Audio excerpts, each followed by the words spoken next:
Chapter 4, Conspiracy Theories. Okay, I'll bite. What is Project Skygate?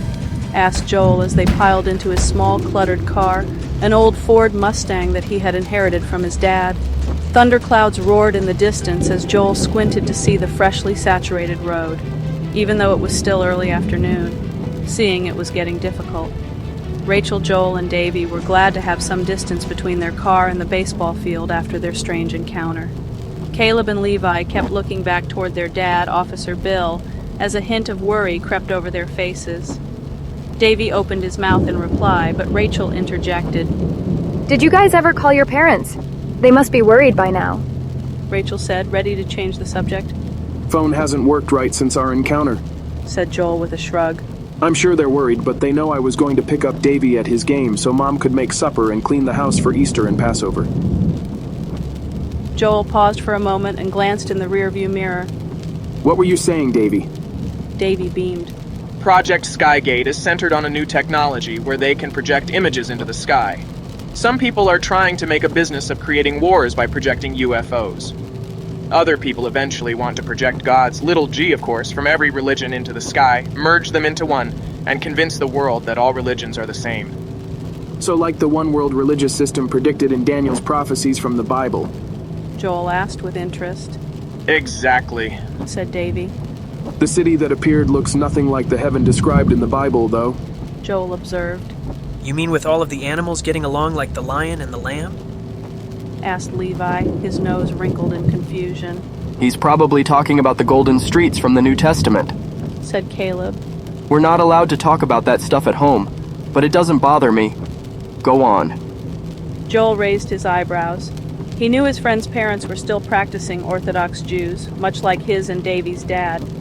They actually were distant cousins to their family, which their parents had discovered once they moved to Indiana.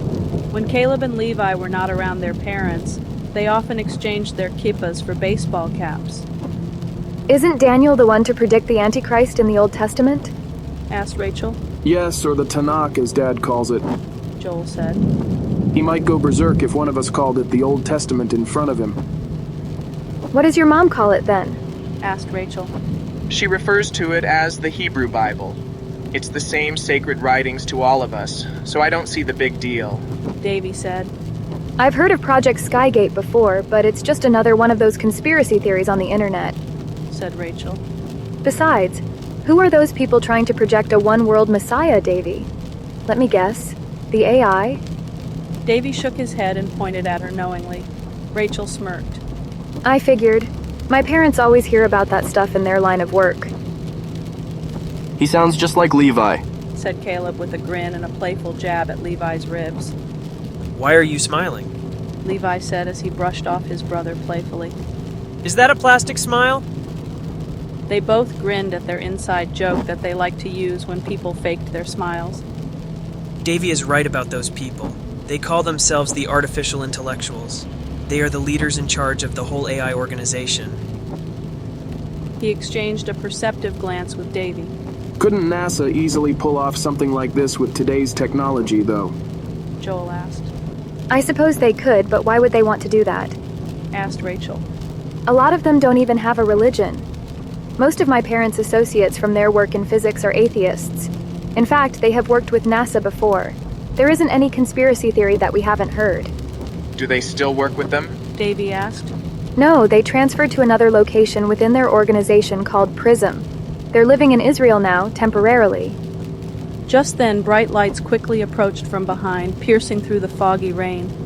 At the same moment, something with wings swooped toward the car, causing Joel to jerk the wheel.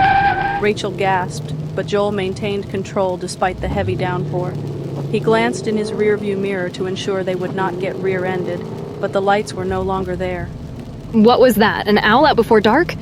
Rachel managed to say once she and the others caught their breath. If it was the biggest one I've ever seen. This rain is making it look dark enough, said Joel. He tried to sound calm, but Rachel saw him swallow a lump in his throat. Driving other people's kids made him nervous, even if they were their cousins, but Joel did not let on. He downshifted gears as they neared their turn.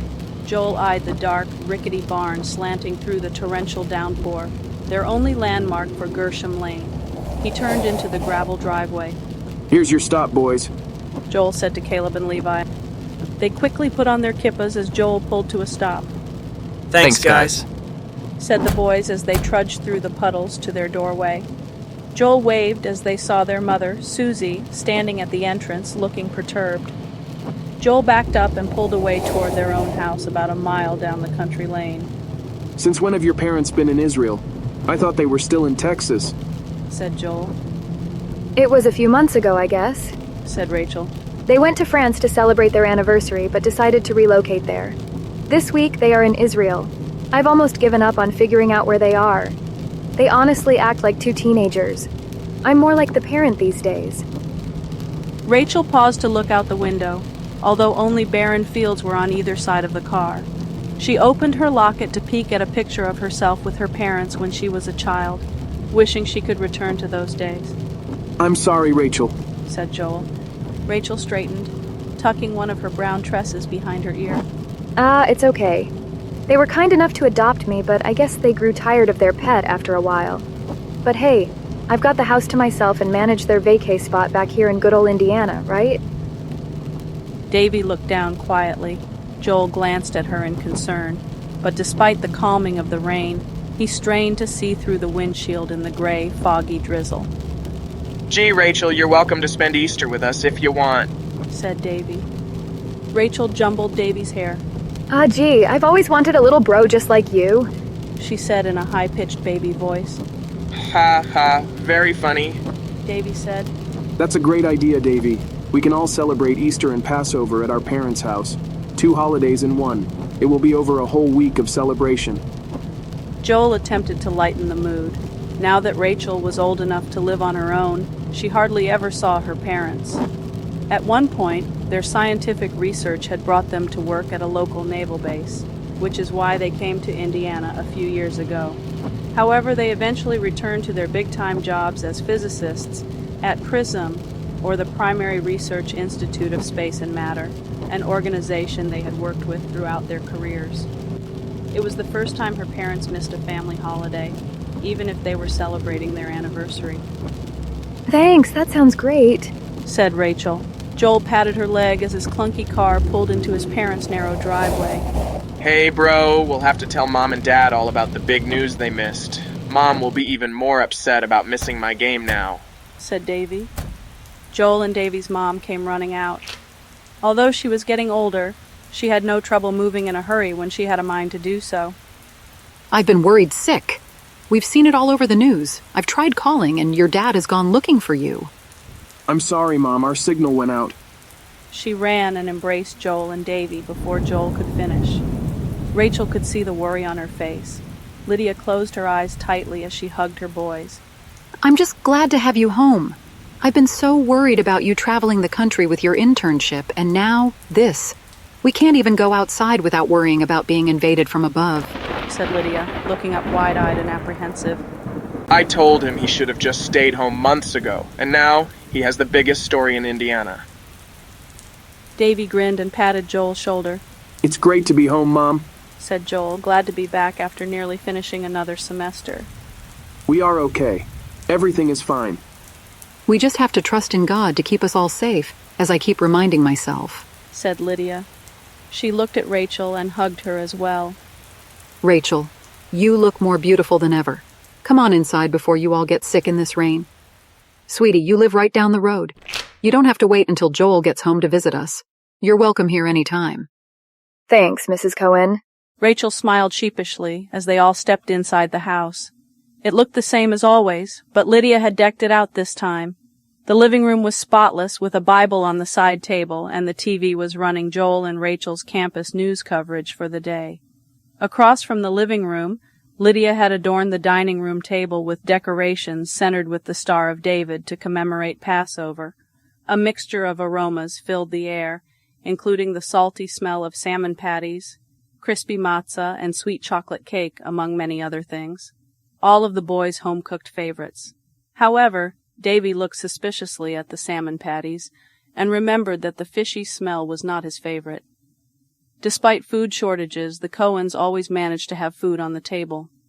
Joel's loyal dog, Chester, rounded the corner, wagged his tail, and knocked over some neatly stacked newspapers. He eagerly licked Joel's face as Joel ruffled up his fur. We weren't the only ones who missed you, Joel. And Rachel, no more of this Mrs. Cohen and Mr. Cohen business, said Lydia playfully. Just call us Lydia and Daniel. Okay, Lydia. Rachel blushed. Just then Daniel beeped as he pulled in to greet them. Oh, good. It looks like we won't have to worry about tracking down your dad, said Lydia, peeking out the window. Come on into the kitchen. Dinner is ready. Passover begins on Sunday evening, so we only have a few days to finish preparing. To get rid of the leaven in the house, we have to eat that chocolate cake.